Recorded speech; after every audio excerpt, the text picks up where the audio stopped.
आप देखिएगा जितने भी डीप बोरिंग हुए हैं ना, सिर्फ और सिर्फ तुष्टीकरण के आधार पर कि यहाँ पर मेरा 50 वोट है तो यहाँ पे करवा देते हैं डीप बोरिंग, यहाँ पे मेरा 10 वोट है तो यहाँ पर नहीं करवाएंगे डीप बोरिंग, वहाँ पानी निकले या ना निकले। कुछ लोग ऐसे भी जो कि मिट्टी काटते हैं, उसके पास पैसा नहीं है, उससे भी प्रधानमंत्री आवास के नाम पर, वृद्धा पेंशन के नाम पर, तो वो कोई शेड के नाम पर, तो कोई किसी और चीज़ के नाम पर जो है कमीशन मोटी मोटी रकम ली गई है। जो व्यक्ति ठीक से रोजगार नहीं कर पा रहा है, अपना पेट नहीं पाल पा रहा है, उससे इतनी सारी चीज़ें ले ली जा रही है। आज भी अगर कोई डिलीवरी का पेशेंट हो जाता है तो टेम्पो में, जिसके पास साधन नहीं है, या कोई छोटी गाड़ी में जानवर की तरह उठा करके लेके जाते हैं माताओं बहनों को डिलीवरी के लिए। तो ये एक शर्म की बात है हम लोगों के लिए। आपके पंचायत में पंचायत भवन है, लेकिन आप पुनर्निर्माण क्यों करवाना चाह रहे हैं? पूरे जिला में, गिरिडीह जिला में सबसे खराब पंचायत भवन बलगो पंचायत का होगा। पंखे घूमते नहीं है, छिटकिनी टूट गई, उसमें बांस की लकड़ी लगा करके रखी गई है, मकड़ी का जाला लगा हुआ है।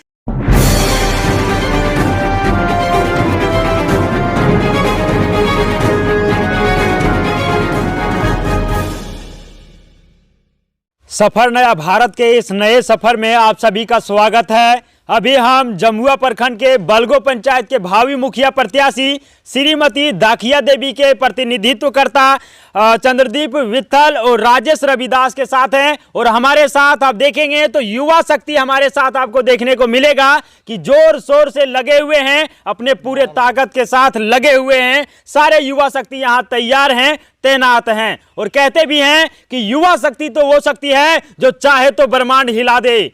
युवा शक्ति तो वो शक्ति है जो चाहे तो ब्रह्मांड हिला दे, और युवा शक्ति तो वो शक्ति है जो प्याले में भी तूफान उठा दे, और युवा शक्ति ही वो शक्ति है जो पत्थर को भी राख बना दे। युवा शक्ति ही वो शक्ति है जो पत्थर को भी राख बना दे, और युवा शक्ति ही वो शक्ति है जो दम भर दे जवानी में।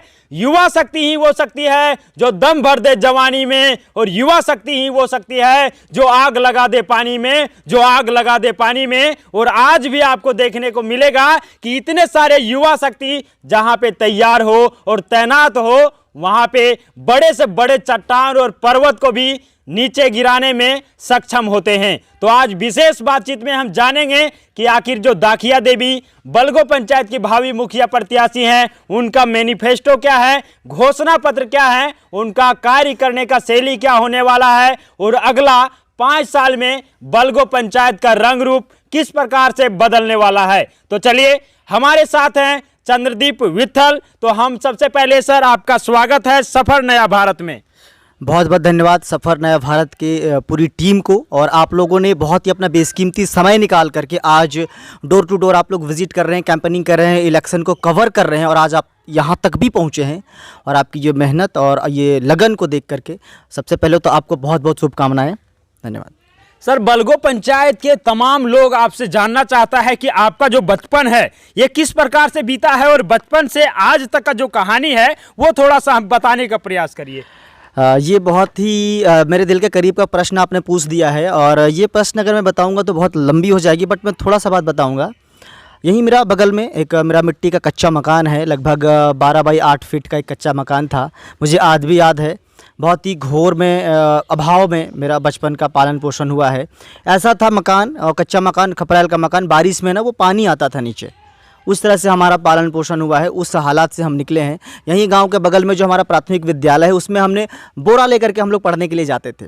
और जब यहाँ पे 5वीं क्लास की हमने पढ़ाई की, फिर यहाँ से 8 किलोमीटर दूर जमुआ हम लोग जाते थे पढ़ाई करने के लिए, 6ठा 7वां 8वां के लिए। तो उसमें क्या था, 3 किलोमीटर पत्थरकुंडी हम लोग पैदल जाते थे, फिर वहाँ से गाड़ी लेकर के हम लोग जो है पकड़ करके जाते थे। फिर वहाँ तक हमने जमुआ जा करके हम लोगों ने 8वां तक की पढ़ाई की।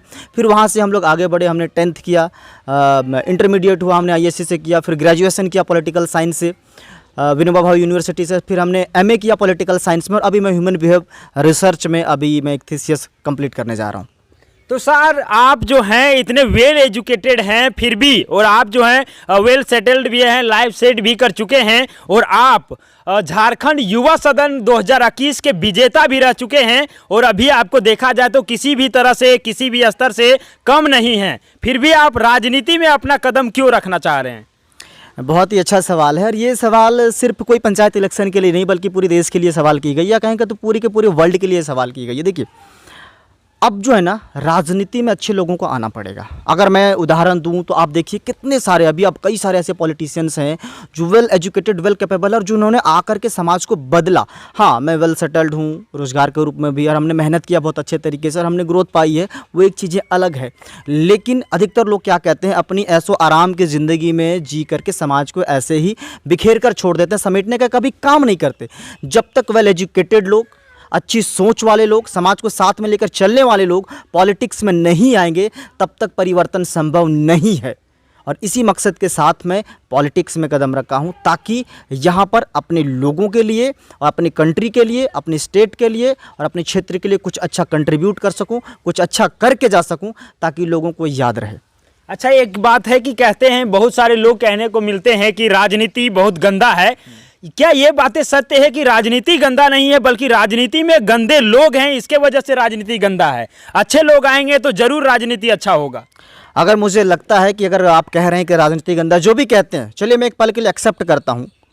आप एक बात बताइए, आपके घर के बाहर में अगर कोई गंदगी होगी तो उसको आप साफ करते हैं या किसी से साफ करवाते हैं या नहीं करवाते हैं? जी। तो जाहिर सी बात है, राजनीति यानी कि आपके राज्य का, आपके पंचायत का, आपके कॉन्स्टिट्यूशन का, वहीं से पॉलिटिक्स से सारी चीज़ों का निर्माण होता है। तो अगर राजनीति में गंदगी है तो उसको अपनी जिम्मेदारी लेकर के, अपनी व्यक्तिगत क्षमता के साथ में, सामाजिक समरसता के साथ में आकर के उस राजनीतिक गंदगी को दूर कीजिए, उसको साफ कीजिए। और इसको साफ करने के लिए अच्छे लोगों को राजनीति में आना पड़ेगा। आपके साथ अभी भी हम देखें तो बहुत सारे 10-12 युवा हैं, और जहां कहीं भी देखने को मिलता है तो युवा आपके साथ क्यों जुड़ने के लिए तैयार हैं? अभी भगत सिंह जी की मुझे एक बात याद है हमेशा, और वो मेरे दिल के बहुत करीब है, कि जो युवा विद्रोह नहीं कर सकता गलत खिलाफ, वो कोई युवा नहीं होता है। मैं बचपन से लेकर के जब भी मैंने होश संभाला, चाहे किसी भी चीज़ का गलत होता था, चाहे कोई भी वो बड़ा अफसर हो, कोई भी हो क्यों ना, मैं भिड़ जाता था उससे, और अभी भी भिड़ जाता हूँ, क्योंकि गलत नहीं होना चाहिए।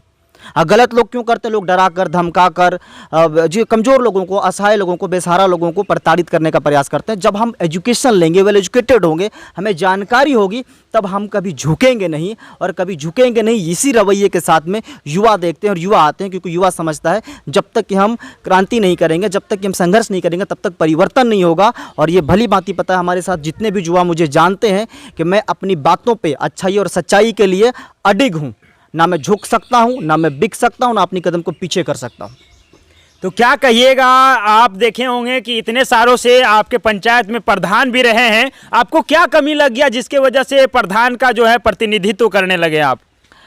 बहुत अच्छा सवाल है। मैं पिछली बार जब झारखंड युवा सदन का जब मैं विजेता बना, तो वहाँ पर मुझे एक IAS अफसर से मुलाकात हुई। JU2 Jharkhand university of technology मुझे as a youth panelist, rural entrepreneur and tribal development के ऊपर मुझे एज ए यूथ पैनलिस्ट मुझे बुलाया गया था, जिसमें कि ऑल इंडिया से गेस्ट आए थे झारखंड यूनिवर्सिटी ऑफ टेक्नोलॉजी में। वहाँ पर मुझे एक IAS ऑफिसर से बात हुई। उन्होंने बता रहे थे कि रांची में ऐसे ऐसे पंचायत है जहाँ पर ना सालाना 10-10 करोड़, 12-12 करोड़ का वो रेवेन्यू जनरेट करते हैं। वो पंचायत में एग्रीकल्चर के माध्यम से, लघु उद्योग के माध्यम से, स्वयं सहायता के माध्यम से, कई सारी चीज़ों को वो लोग एक्सपोर्ट भी करते हैं। तो जब वो वहाँ हो सकता है, तो यहाँ क्यों नहीं हो सकता है? हमारे पास भी तो वो सारी चीज़ें हैं, हमारे पास भी ज़मीन है, हमारे पास भी लोग हैं, बस हमें कमी किस चीज़ की है? विज़न की। स्वामी विवेकानंद जी हमेशा कहते थे कि सारी दुनिया का धन अगर एक गांव में ला करके दे देंगे, फिर भी वो गांव को नहीं बदला जा सकता जब तक कि उस गांव में गांव के लोगों को सोच को नहीं बदलेंगे, विज़न को नहीं बदलेंगे। तो मेरा यहाँ आने का मकसद सिर्फ एक ही चीज़ है कि यहाँ लोगों को एक विज़न मिले, रोज़गार क्रिएट करने का एक विज़न मिले, उसका स्किल मिले लोगों को, और सेल्फ डिपेंडेंट हो सके एजुकेशन में, हेल्थ में, स्पोर्ट्स में, ईच एंड एवरीथिंग में। तो क्या आपको लगता है कि आप जब इस मैदान में उतर गए हैं तो पूरे बलगो पंचायत को लेकर के बेहतर कुछ विकास हो पाएगा?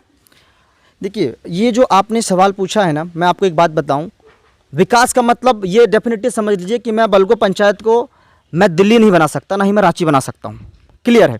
बट यहाँ की जो सारी मूलभूत चीज़ें हैं, जो लोगों को असुविधा होती है, कि आप देखेंगे हमारे बलगो पंचायत का पंचायत भवन देखिएगा, बाकी का देखिएगा, तो क्या हालात हो गई है। सारी चीज़ें एक बेसिक चीज़ हो गई, जहाँ पे अगर प्रतिनिधि तो बैठते हैं, उसे तो अपना घर तो सही रखना ही पड़ेगा। अब ले लीजिए, बलगो पंचायत में कोई हाई स्कूल नहीं है, कोई हाई स्कूल नहीं है। यहाँ से बच्चे रोजाना बाहर जाते हैं पढ़ने के लिए, तब जा करके वो शिक्षा ग्रहण कर सकते हैं। 40-50 रुपये का रोजाना का वो खर्च हो सकता है ना। पर यहाँ पर कोई प्राथमिक स्वास्थ्य केंद्र है, ना ही तो कोई पंचायत में कोई खेल का, कोई युवाओं के लिए कोई मैदान है बड़ा सा, ना ही कोई कुछ भी रोजगार के लिए उस तरह का कुछ किया गया है जाकि यहाँ पे सेल्फ डिपेंडेंट लोग कुछ हो सकें, कृषि को नवीनीकरण से जोड़ सके, सिंचाई की सुविधा को उपलब्ध करा करके जोड़ सके, लघु उद्योग से जोड़ सकें, महिलाओं को स्किल को डेवलप करके वहाँ से कुछ चीज़ों का निर्माण कराया जा सके, वो कुछ भी नहीं की गई है। इवन यहाँ की रोड, यहाँ पर सड़कें, पानी की डीप बोरिंग की सुविधा, सब कुछ आप देखेंगे अगर तो न जाने कौन सी तहखाने में चली गई है पिछले कई वर्षों से, जहाँ भी जिन प्रतिनिधियों ने किया है, अगर आप देखेंगे तो सबसे बुरा हाल करके रखा है इस पंचायत का। तो अगर आपकी मातृभूमि जो बोला जाता है, माँ माटी यानी कि मातृभूमि अगर आपको पुकार रही हो तो आपको आना चाहिए उसकी सेवा के लिए। चलिए अब हम देख लेते हैं आपका जो ये मैनिफेस्टो है सर, इसमें 15 तरह के आपका घोषणा है जिसको आप प्रधान बनने के बाद धरातल पर उतारेंगे, है ना। इसमें हम देखेंगे तो पहला जो है इसमें है पंचायत सरकार का हर लाभ हर घर तक बिना किसी कमीशन के पहुंचाएंगे। आपको लगता है कि आज के ज़माने में जहां पे कहा जाता है कि भ्रष्टाचार अपना विशाल घर बना चुका है, इसमें बिना कमीशन का आप घर तक पहुंचा पाएंगे? बिल्कुल पहुंचा सकते हैं। मुझे याद है 2018 में मैंने एक बुकलेट लिखी थी, 2018 में मैंने एक बुकलेट लिखी थी, शिक्षा क्रांति की ओर एक कदम। तो उसमें मैंने इन 4 चीज़ों के ऊपर हमेशा से मैंने फोकस किया था, क्योंकि भ्रष्टाचार उसमें से एक मेन कड़ी थी। देखिए, भ्रष्टाचार क्रिएट कौन करता है?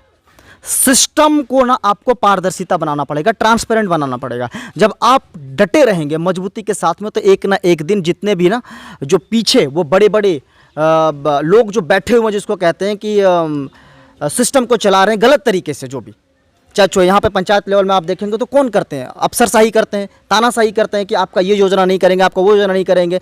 अरे कुछ लोग ऐसे भी जो कि मिट्टी काटते हैं, उसके पास पैसा नहीं है, उससे भी प्रधानमंत्री आवास के नाम पर, वृद्धा पेंशन के नाम पर, तो वो कोई शेड के नाम पर, तो कोई किसी और चीज़ के नाम पर जो है कमीशन मोटी मोटी रकम ली गई है। जो व्यक्ति ठीक से रोजगार नहीं कर पा रहा है, अपना पेट नहीं पाल पा रहा है, उससे इतनी सारी चीज़ें ले ली जा रही है, तो उसके लिए कौन खड़ा होगा? क्योंकि वो तो जानकार नहीं है। उसके लिए किसको खड़ा होना पड़ेगा? हम जैसे, आप जैसे शिक्षित लोगों को, मजबूत लोगों को, दीर्घायु सोच वाले लोगों को आना पड़ेगा सामने, उन लोगों का प्रतिनिधित्व करने के लिए, उन लोगों को सुरक्षा, सम्मान और स्वाभिमान दिलाने के लिए। दूसरा जो आपका है ये है हमारा वादा शिक्षा स्वास्थ्य एवं रोजगार का काम करेंगे ज़्यादा। तो रोजगार के विषय पर ज़्यादा काम होने वाला है, शिक्षा और स्वास्थ्य पर भी। देखिए, अगर मैं एक बात बताऊं तो कोई भी सिटी जो भी अभी वेल प्लांटेड बसी है, क्योंकि इसलिए मैं बता रहा हूं, मैं पिछले 3 साल में पूरे भारत का 100 से ज़्यादा शहर घूमा हूं। कई से बड़े बड़े उद्योगपतियों के साथ मैंने बैठा है, देखा है, जांचा है, परखा है, और लगभग 2 लाख किलोमीटर की मैंने यात्राएं की, पूरे भारत भ्रमण किया। भारत भ्रमण के बाद विदेश भी मैं गया, और वहाँ जाकर के मैंने एक चीज़ को देखा, कल्चर को मैंने देखा कि अगर लोग जहाँ पर हैं तो वहाँ पर रोजगार सृजन किया जा सकता है। हमारे आसपास में जितनी भी सारी चीज़ें उपयोग में आती है उसको हम यहाँ पर सृजन कर सकते हैं, और अपने इस्तेमाल में रखने के बाद में उन चीज़ों को बाहर भी भेज सकते हैं। लोगों के पास यहाँ पर मैन पावर बहुत ज़्यादा है, ज़मीन उपलब्ध है, मैन पावर उपलब्ध है, यहाँ के लोग बहुत ही हार्ड वर्कर हैं, यहाँ के लोग बहुत ही सिंसियर हैं, बहुत ही लॉयल है। सिर्फ और सिर्फ चाहिए उन्हें एक प्लेटफॉर्म का, एक दिशा निर्देश का, और उसे एक गाइडलाइंस का। तीसरा आपका पॉइंट है जाति आवासीय पर जन्म प्रमाण पत्र और मृत्यु प्रमाण पत्र आपके पंचायत भवन पर ही निःशुल्क बनाया जाएगा। चलिए, ये हो सकता है। चौथा है सभी वृद्ध, विकलांग एवं विधवा को शीघ्र पेंशन का लाभ दिलवाना। तो ये आपके पंचायत में अभी तक बिना कमीशन का किन्हीं का बना है क्या? अगर अभी तक ये बना होता तो मैं इस पॉइंट को लिखता ही नहीं। तो आप समझिए ये किसका लिखा गया कि विधवा, वृद्ध और दिव्यांग यानी कि विकलांग, ये खुद ही एक जैसा कहेंगे तो बेसहारा होते हैं, और आप उनसे जो है आप कमीशन लेंगे, उनसे पैसा मांग करके आप लेंगे, करेंगे काम को, तो फिर उनकी तो बद्दुआएं आपको लगेगी। और यही वजह होता है कि जितने भी प्रतिनिधि जीत करके आते हैं एक ही बार में वो पूर्व हो जाते हैं, भूतपूर्व हो जाते हैं। बट यहाँ पर जो है हमें भविष्य के लिए आगे जा करके ऐसा एक बेंचमार्क सेट करना है ताकि लोगों को एक प्रेरणा मिले कि हाँ, हमने भी कुछ किया है और हमारे लिए भी कुछ किया गया है।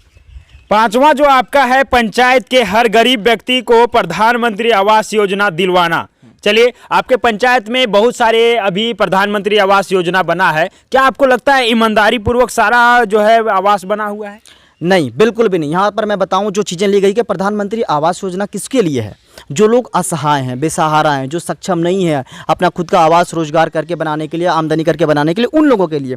बट यहाँ क्या है, वो छोटे दबे कुचले लोगों से भी यहाँ पर मोटी रकम अगर कहें तो 15-20 हज़ार तक का जो है ना लोगों से लिया गया है रिश्वत के रूप में, कमीशन के रूप में। आप हमें दीजिए तब हम प्रधानमंत्री आवास योजना बनाएंगे। अब उनसे अगर आप ले लेंगे रकम तो फिर क्या होगा?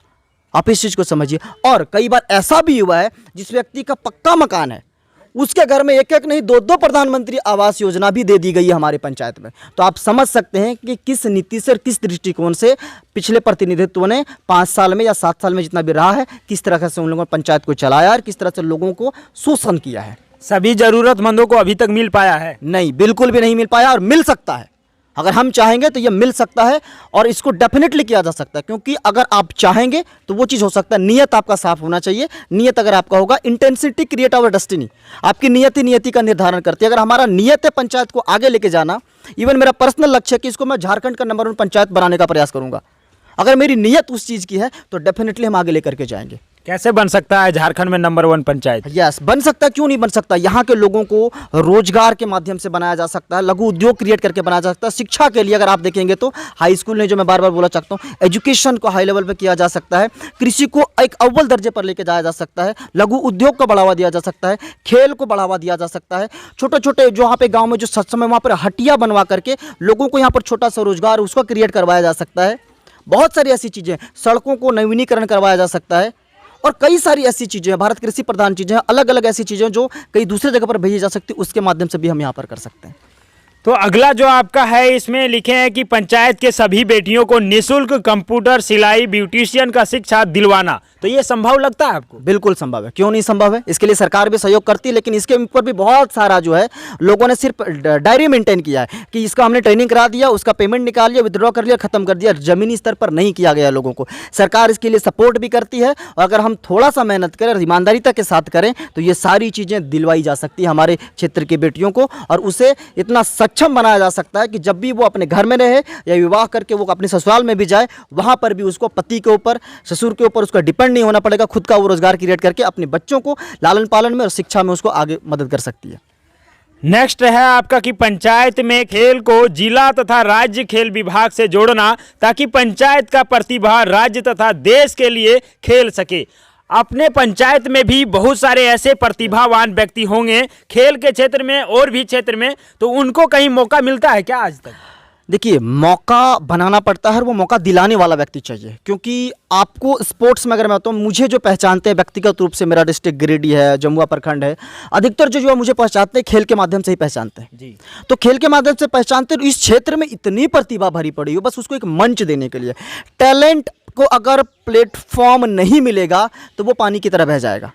प्लेटफॉर्म चाहिए, बस प्रतिभा की कमी नहीं है, मेहनत करने वालों की कमी नहीं है। अगर हम खेल का मैदान बनाएं, लोगों को खेलने के लिए प्रशिक्षण दिलाएं, अलग अलग चीज़ों को, सिर्फ क्रिकेट ही नहीं, फुटबॉल है, हॉकी है, कबड्डी है, बैडमिंटन है, आपका जेवलिन थ्रोवर जिसमें उसमें भी अभी गोल्ड मेडल लेकर के एथलीट्स की कई सारी चीज़ें हैं, लॉन्ग जंप, हाई जंप, अगर उस तरह का हम माहौल क्रिएट कर सके तो यहाँ से भी हमारे बच्चे राज्य स्तर पर, राष्ट्रीय स्तर पर और अंतर्राष्ट्रीय स्तर पर भी जा सकते हैं।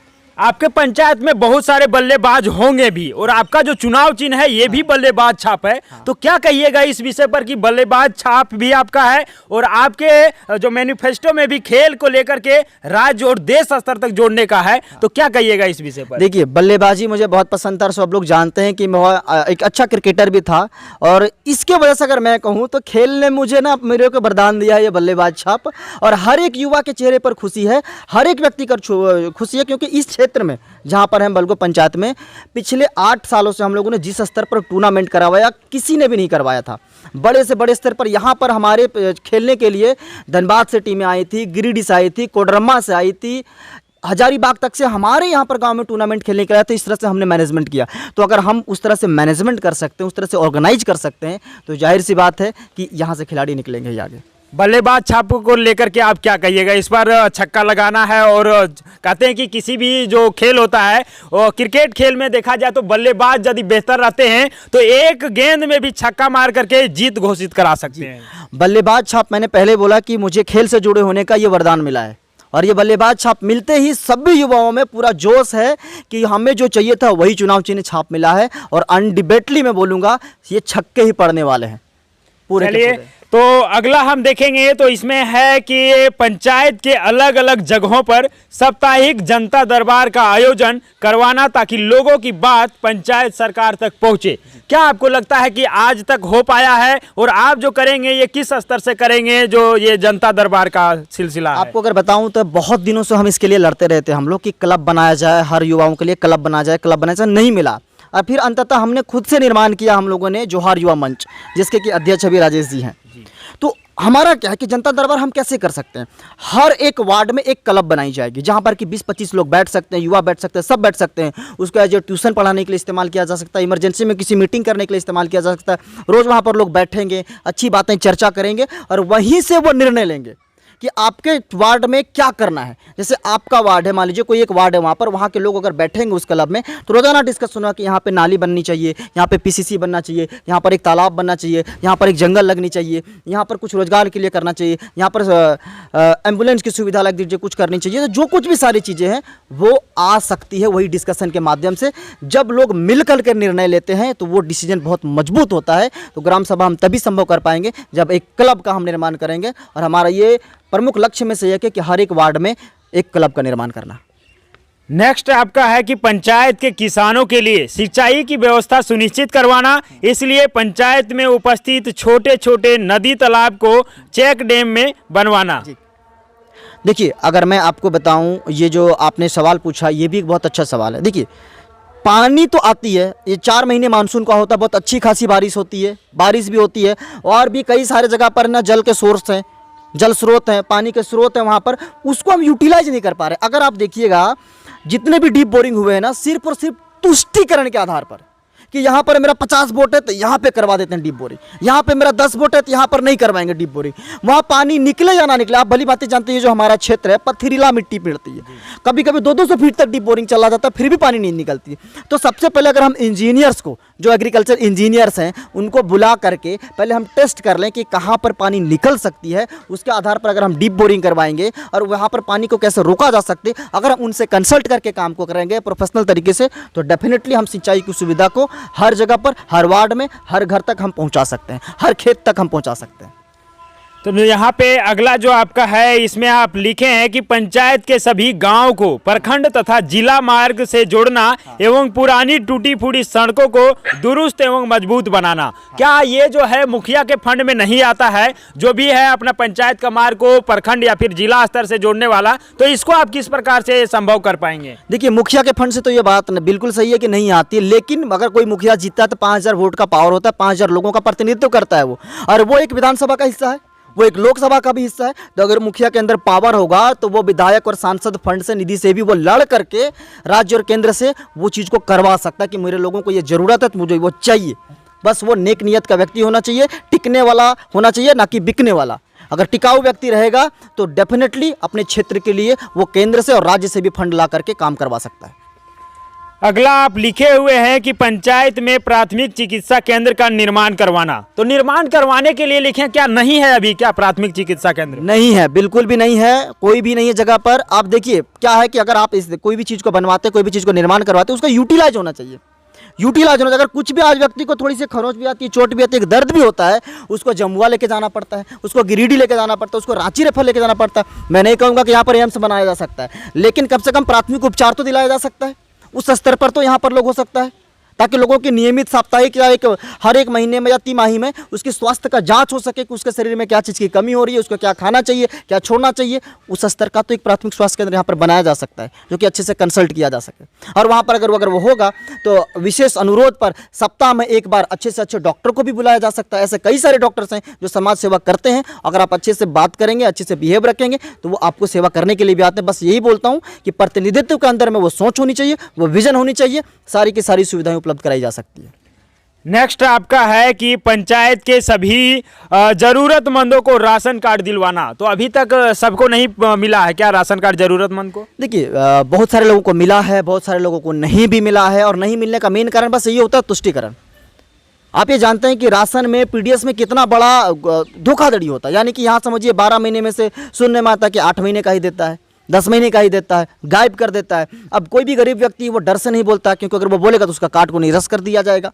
तो ये हमें सुरक्षा दिलाना है अपने लोगों को, ये सुरक्षा दिलाना है कि इस तरह के जो बड़े बड़े लोग बन चुके हैं, बड़े बड़े लोग कहने का मतलब हो गया कि जो अपने आप को दबा करके रखे हैं, लोगों को दबे कुचले लोगों को, उन लोगों को परेशान करके रखे हैं, डरा करके कि अगर तुम मेरे खिलाफ कुछ जाएगा तो तुम्हारा कार्ड निरस्त कर देंगे। मतलब ये कर रहे हैं कि हम डिक्टेशन कर रहे हैं, हम तानाशाही कर रहे हैं।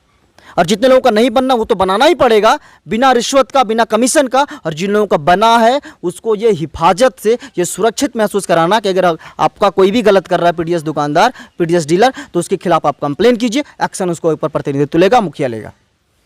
आपका जो नेक्स्ट है इसमें लिखे हैं कि बढ़ गया है कमीशन खोरों का अत्याचार, इसलिए इस बार बदलना होगा पंचायत की सरकार। बिल्कुल कमीशन मुक्त पंचायत होना चाहिए। देखिए अगर आप कमीशन के लिए काम करेंगे ना तो यही भटक कर रह जाएंगे। अगर आप मिशन के लिए काम करेंगे तो आप जीवन में आगे बढ़ सकते हैं। हम यहाँ पर मिशन के लिए काम करने के लिए आए हैं। हमारा मिशन है अपने बलगो पंचायत को अव्वल दर्जे पर लेके जाना। जैसे कि हमने बोला कि हमारा प्रयास है कि नंबर 1 बनाने का प्रयास करना, ताकि हम उसको बेहतर से बेहतर स्थिति में लेके जा सकें। नेक्स्ट का आपका है कि पंचायत भवन का पुनर्निर्माण करवाना, ताकि पंचायत के सभी लोगों की समस्याओं का समाधान पंचायत भवन में ही करवाया जा सकता है। आपके पंचायत में पंचायत भवन है, लेकिन आप पुनर्निर्माण क्यों करवाना चाह रहे हैं? पूरे जिला में, गिरिडीह जिला में सबसे खराब पंचायत भवन बलगो पंचायत का होगा। पंखे घूमते नहीं है, छिटकिनी टूट गई, उसमें बांस की लकड़ी लगा करके रखी गई है, मकड़ी के जाला लगा हुआ है, ऐसा उसका हालात है। यानी कि और अन्य जगह पर अगर आप देखेंगे तो मैं चौंक गया कि क्या ये हमारा ग्राम पंचायत का ये ऑफिस है, ये पंचायत भवन है। ऐसा लग रहा है कि मैं कोई डीसी के ऑफिस में बैठा हूँ। इस तरह का कॉर्पोरेट तरीके से उसको बनाया गया था। एयर कंडीशन कई सारे जगह पर लगाई गई है। अब बताइए अगर विधायक विधानसभा में जाते हैं तो वहां अगर वो अच्छा नहीं रहेगा तो क्या वो राज्य का मान सम्मान सही है? नहीं है, बिल्कुल भी। अगर केंद्र के लोग या सांसद जो है संसद भवन में बैठते हैं तो उसका भी अच्छा होना चाहिए, तभी तो वहाँ पर रिस्पेक्ट मिलेगा। ठीक उसी तरह से पंचायत के लोग कहाँ पर जाएंगे? पंचायत भवन जाके। अगर हमारा पंचायत भवन जो कि प्रमुख अंग है वो एक श्रृंगार है, अगर वही सही नहीं है तो फिर हम अपने लोगों के लिए सम्मान कहाँ लेकर के आ रहे हैं और खुद पंचायत का हम इज्जत कहाँ पर बचा पा रहे हैं? तो इसीलिए जो पंचायत भवन इतनी बदहाल हालत है उसका पुनर्निर्माण कराना, रिकंस्ट्रक्शन कराना, और अगर उसको लड़ करके लाया जा सके, उसके ऊपर एक भी ऑप्शन होगा कि इसको दोबारा बनवाया जा सके, तो दोबारा बनवाना और नई तरीके से बेहतर पंचायत भवन बनवाना। आपके पंचायत में कभी ग्राम सभा हुआ है क्या आपके नज़र में? ग्राम सभा अभी तक तो उस तरीके का नहीं हुआ जिस पर कि विकास के ऊपर चर्चा की गई या पहल पर चर्चा की या रिपोर्ट कार्ड दिया गया कि देखिए हमारे पास ये फंड आया था, इतना काम आया है, इतना हमने किया है, इतना हमें बाकी है, हमने इस वार्ड में ये काम किया। उस तरह का एक भी ग्राम सभा नहीं हुआ है। क्योंकि अगर फंड आया है, कहाँ पर काम किया आपने, तो हर वार्ड में ग्राम सभा करके, जो मैंने बताया कि क्लब के माध्यम से वहाँ पर एक रिपोर्ट टांगी जाएगी। हमारे माध्यम से एक रिपोर्ट रहेगा कि इस महीने इतना फंड आया, इसका यहाँ काम हुआ है, ये 3 महीने में ये काम हुआ है, 6 महीने में ये काम हुआ है, ताकि लोगों को पता चले कि हमारा जो फंड आ रहा है वो कहाँ पर इस्तेमाल हो रहा है। आपका जो अगला मैनिफेस्टो है ये है कि पंचायत वासियों के लिए निःशुल्क एम्बुलेंस सेवा उपलब्ध करवाना। ये तो मुखिया फंड में ये भी नहीं है कि पंचायत वासियों को आप निःशुल्क में एम्बुलेंस सेवा दें, तो ये कहाँ से करिएगा आप? बिल्कुल सही बात आपने बताया। देखिए मुखिया फंड में ये नहीं आता, लेकिन आप एक बात बताइए, मैं जाहिर सी बात बोलता हूँ, आप एक प्रतिनिधित्व करता है। 49% बोला जाता है कि यहाँ पर की महिला वोटर्स है भारत में। तो अगर मान लीजिए हमारा पंचायत में 5000 वोटर्स है तो 2500 वोटर्स महिला होंगी। आज भी अगर कोई डिलीवरी का पेशेंट हो जाता है तो टेम्पो में, जिसके पास साधन नहीं है, या कोई छोटी गाड़ी में जानवर की तरह उठा करके लेके जाते हैं माताओं बहनों को डिलीवरी के लिए। तो ये एक शर्म की बात है हम लोगों के लिए कि अगर हम एक प्रतिनिधित्व करता है और हम किसी भी तरह करके एक एम्बुलेंस की व्यवस्था अपने पंचायत में नहीं कर पाएंगे, तो फिर एक शर्म की बात है कि हम अपनी माता बहनों की लाज नहीं रख पा रहे हैं, उनके सम्मान में उनको कुछ नहीं कर पा रहे हैं। तो फिर हम किस तरह का प्रतिनिधित्व करता है? कहाँ से आएगा? ये आता है, सब कुछ आता है, बस देने का नियत होना चाहिए और अपनी माँ बहन के सम्मान में, उसकी सुरक्षा में एक कदम आगे बढ़ करके डटे रहना चाहिए। अपने आप सारा कुछ होता चला जाता है। क्या लगता है कि इस बार जो है 5 साल आने वाला में सारा कुछ बेहतरीन तरीके से हो पाएगा? ये मैं नहीं बोलूँगा, मैं सीधा बोलता हूँ कि 5 साल का जो काम है वो 1 साल में करके दिखाऊंगा। क्योंकि मैं इतना बता देता हूँ, उतना सारी चीज़ें थोड़ी बहुत जानकारी रखा हूँ, सब जगह पर देश विदेश घूम करके, सब एक जगह पर जा करके, कि जितना फंड यहाँ पर आता है ना, उससे अधिक फंड आपको बाहर से भी मिल सकता है। और वो बाहर से फंड लाने के लिए मेरे पास नॉलेज भी है, क्षमता भी है, और वो चीज़ें मैं कर सकता हूँ। तो जाहिर सी बात है, जो 5 साल में काम नहीं किया जा सकता उसको मैं 1 साल में करके दिखा सकता हूँ। और मैं करता रहा हूँ। मैं अपना जिस भी प्रोफेशन फील्ड में हूँ मैंने उसको किया है हमेशा से, क्योंकि मुझे स्पीड पसंद है। गति दोनों शब्द में होता है, प्रगति और दुर्गति में गति शब्द का इस्तेमाल होता है। तो मेरी गति इतनी स्पीड रहती है हमेशा कि वो प्रगति की ओर लेकर के जाए। आप जो है अपना मैनिफेस्टो में इतने सारे 15 जो है मैनिफेस्टो में आपका घोषणा है, 15 घोषणा है। क्या लगता है कि ये 15 जो घोषणाएं किए हैं आपने, इससे पूरे पंचायत का विकास संभव हो पाएगा या फिर और कुछ जोड़ना होगा? इसमें देखिए ये 15 जो चीज़ें मुख्य यहाँ पर लिखी गई है, 15 की जगह 1500 मुद्दे आएंगे। आम जनता यहाँ पर जो भी बोलेगी कि हमारा ये प्रमुख मुद्दा है, हमारा ये मुद्दा, हम ये चीज़ करेंगे सारा कुछ, तो ये जो है आपके पास ये करना पड़ेगा, वो मुद्दे को आपको शामिल करना पड़ेगा मैनिफेस्टो में और उसको आगे लेकर के आगे बढ़ना पड़ेगा। तो इस प्रकार से आपने सुना कि ये जो है मैनिफेस्टो, इसके तहत काम होगा और 15 यहाँ पे दिखाया गया है, लेकिन यदि 1500 का भी जरूरत पड़ेगा तो इनके द्वारा वो सारा कुछ किया जाएगा। अंत में आप क्या कहिएगा कि ये जो मैनिफेस्टो है इसके आधार से तो काम होगा ही, लेकिन पंचायत के विकास के लिए आपको सबसे अहम जो रोल है, क्या चीज़ें दे सकता है और किस प्रकार से विकास हो सकता है? सबसे पहली चीज़ क्या है, ये पंचायत है। पंचायत के लिए आप क्या निर्णय ले रहे हैं ना, वो लोगों को पता होनी चाहिए। फंड आपके पास आ रहा है, उसके लिए क्या निर्णय ले रहे हैं आप, किस चीज़ के लिए, ये चीज़ होना चाहिए। देखिए, मुख्य रूप से क्या करते हैं लोग पता है, कि उसने मुझे वोट नहीं दिया तो उसके लिए मैं काम नहीं करूंगा, इसने मुझे ये नहीं किया तो उसके लिए मैं काम नहीं करूँगा। नहीं, अगर आप जीतते हैं, आप विजेता हैं, तो सब कोई आपके लिए बराबर है। आपको ये नहीं सोचना पड़ेगा कि मैं उसने ज़्यादा वोट दिया तो मैं उसके लिए ज़्यादा काम करूँगा, इसने नहीं दिया तो इसके लिए नहीं करूँगा। आपके यहाँ पर समानता, स्वतंत्रता, भाईचारा जो बोला गया हमारे कॉन्स्टिट्यूशन में, इक्वलिटी, फ्रेटर्निटी एंड लिबर्टी, इसके आधार पर आपको कार्य करना पड़ेगा और सबको मिलकर लेकर के चलना पड़ेगा। जो गलत है उसके खिलाफ आपको कठोर रूप अपनाना पड़ेगा और जो सही है उसके लिए आपको अडिग रूप से, अटूट रूप से उसके साथ में आपको खड़ा रहना पड़ेगा। और लोगों को यह भरोसा होना चाहिए कि हमारे क्षेत्र में, हमारे पंचायत में हमें न्याय, सुरक्षा, सम्मान, ये सब कुछ मिलेगा। और ये जब तक आप भरोसा नहीं दिला पाएंगे तब तक आप एक अच्छे प्रतिनिधित्व करता और आप एक अच्छे पंचायत के प्रमुख आप नहीं हो सकते हैं। क्या आपको लगता है कि पूरे पंचायत वासी जो हैं किस प्रकार से इस बार पंचायत चुनाव में अपना जो एक कीमती वोट है इसका इस्तेमाल किस प्रकार के प्रधान को चुनने में करें? सबसे पहली बात तो ये बताऊंगा, कई सारे कैंडिडेट्स खड़े हैं और होते हैं हर एक जगह पर, संवैधानिक अधिकार हर एक जगह पर। आप चुनिए, उसको देखिए, उसको जांचिए, परखिए, उसके बैकग्राउंड को देखिए, पिछले सालों में उसका जीवन क्या क्या किया, उसने क्या रहा है, किस चीज़ से कर करके वो यहाँ तक अभी आपके चुनाव के लिए पहुँचा है, वो क्या करेगा, उससे आप अंदाज़ा लगा सकते हैं कि जीतने के बाद वो खुद की झोली भरेगा या वो पंचायत की झोली भरेगा। ये चीज़ को आप देखिए, जांचिए, परखिए। और जनता बहुत ही समझदार है हमारे यहाँ की, ये भूल जाइए। ये लोगों ने ये जनता को बेवकूफ़ बनाने का जो लोग काम करते हैं, मैं उनको बोलूँ ये भूल जाइए। हमारी क्षेत्र की जनता बहुत समझदार है, शिक्षित है और बहुत योग्य है। वो जांच करके, परख करके कि ऐसे प्रतिनिधित्वकर्ता को चुनेंगे जो उनकी बात को सुनेंगे, उनकी समस्याओं को सुनेंगे, उनका समाधान करेंगे और उनको सुरक्षा, सम्मान का हक दिलाएंगे। और उनकी जो भी सारी चीज़ें चाहिए डेवलपमेंट के लिए, जो शिक्षा के लिए, रोजगार के लिए, खेल के लिए, एम्बुलेंस के लिए, कई सारी जगहों पर अगर आप देखेंगे, कुछ यहाँ पर हमारे क्षेत्र में है, एक बलगो पंचायत में कारी चट्टान पर्वतो, बलगो से जुड़ने के लिए उसके लिए एक प्रमुख रोड नहीं है, टापू बन जाता है बारिश के समय में, उसको दूसरे तरफ से घूम करके आना पड़ता है। तो एक पुलिया तो वहाँ पर करवाया ही जा सकता है, अगर हमारे पास वो रहेगा क्षमता तो हम डेफिनेटली, मैं बोला कि अगर मुखिया फंड में नहीं है तो विधायक फंड से, सांसद फंड से लड़ करके उसको ला करके अपने क्षेत्र के लोगों के लिए वो करवाया जा सकता है और वो हम करेंगे। तो यहाँ पे आपने सुना कि इस प्रकार से बलगो पंचायत का विकास बेहतरीन तरीके से हो सकता है। क्या सर आपको जो है पूरे पंचायत वासियों को अंतिम में आप क्या कहना चाहेंगे कि मुर्गा, दारू जो कहते हैं उसमें लोग बदल जाते हैं, इस विषय पर क्या कहिएगा आप? देखिए, अगर आप खाते हैं खाइए, पीते हैं पिए अपने पैसे से, ये 4 दिन दूसरे के पैसे से क्यों? आप अपना रिस्पेक्ट को बचाइए, उसमें मत बेचिए आप अपने वोट को। मैं एक शुद्ध शाकाहारी आदमी हूँ, मैंने कोई भी अपनी तरह के कोई भी बुरी लत को नहीं रखा, कुछ भी नहीं रखा ताकि लोग मुझे कोई झुका सके, खरीद सके या ब्लैकमेल कर सके, कोई भी सारी चीज़ों को नहीं रखा। निष्पक्ष रहा और मैं एक स्पष्ट छवि का रहा यहाँ पर, जो लोग देखते हैं कि साफ सुथरी सारी चीज़ों को लेकर के। तो अगर आपका प्रतिनिधित्व करता आपसे ये अपील कर रहा है, इस तरह का व्यक्ति, कि अगर आप जो भी करते हैं खाना पीना अपने पैसे से करिए ना, 4 दिन में आपका वो घर थोड़ी ना चला देगा। क्यों 4 दिन के लिए आपको इससे लेना है? आप अपने पैसे करिए और मजबूत रूप से उस प्रतिनिधित्व को चुनिए जो आपको सही दिशा दे सकता है, मजबूत दिशा की ओर आपको लेकर के जा सकता है, आपको मजबूत बना सकता है, सक्षम बना सकता है और आपके अंदर वो एहसास करा सकता है कि मुखिया पंचायत में एक व्यक्ति नहीं, जितना व्यक्ति है वो हर एक व्यक्ति मुखिया है, वो एहसास दिला सकता, उसको चुनिए आप राजनीति का विद्यार्थी भी हैं, वैसे जो अभी चुनाव में उतरे हुए हैं, कहते हैं बरसाती मेढक की तरह भी बहुत सारे लोग आए हुए हैं। वैसे लोगों को क्या कहिएगा जो खुद से दारू पिलाने के लिए तैयार हैं, मुर्गा खिलाने के लिए तैयार हैं, पैसा देने के लिए तैयार हैं? क्या वो लगता है कि बेहतर समाज का निर्माण कर पाएंगे? देखिए, जाहिर सी बात है, मैं सीधा सा बात बोलूँगा, जिसके पास जो हथकंडे वो हथकंडे अपनाएंगे। चॉइस आपको करना है कि आप अपने वोट, यानी कि अपना जीवन कहूँगा, 5 साल के लिए आप अपने अधिकारों को उसके पास गिरवी रख रहे हो उन चीज़ों को लेकर के, तो आप किस चीज़ के लिए देना चाहोगे?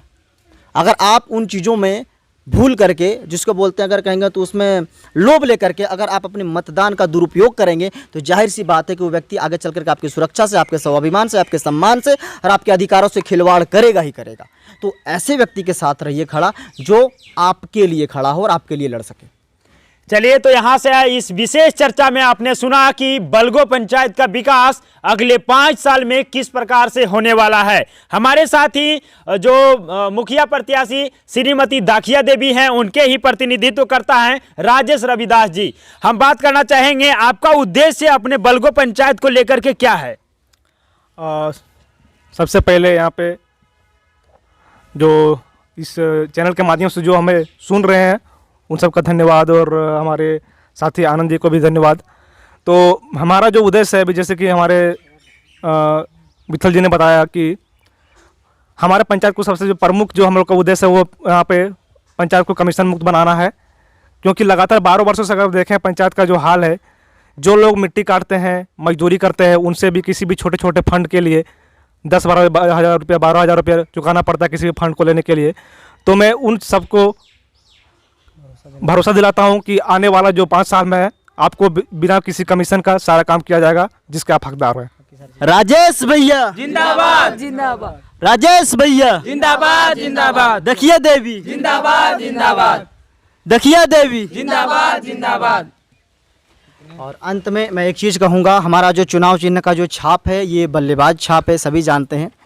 भारी मतों से, स्पष्ट बहुमत से और स्पष्ट जनाधार से आप इस पर मुहर लगाकर हमें एक बार अपनी पंचायत का सेवा करने का मौका दें, अपनी मातृभूमि का सेवा करने का मौका दें। बस एक ही बात कहूँगा, ये आने वाले वर्षों में आपका पंचायत आपका गौरव बनेगा। ये मैं आपसे कह कर के जा रहा हूँ और इसे मैं करके दिखाऊंगा। आपको एक बार अपने आप में ये महसूस होगा कि हम भी किसी पंचायत के वासिंदे हैं और हम भी वहाँ के वासिंदे हैं जिसे कि हमारे पंचायत को जिला, राज्य और उससे भी ऊपर के स्तर तक लोग हमें जानते हैं, पहचानते हैं और मान सम्मान भी देते हैं। और यहाँ के हमारे बच्चे और हमारे जो भी प्रतिभावान लोग हैं अलग अलग क्षेत्रों से, उसे मौका आगे तक जाने का भी मिलता है।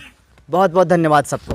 तो आपने सुना कि कमीशन मुक्त पंचायत बलगो पंचायत बनेगा, और बलगो पंचायत सिर्फ प्रखंड में नहीं, जिला में नहीं, बल्कि पूरे राज्य में नंबर 1 प्रखंड बन करके उभरेगा।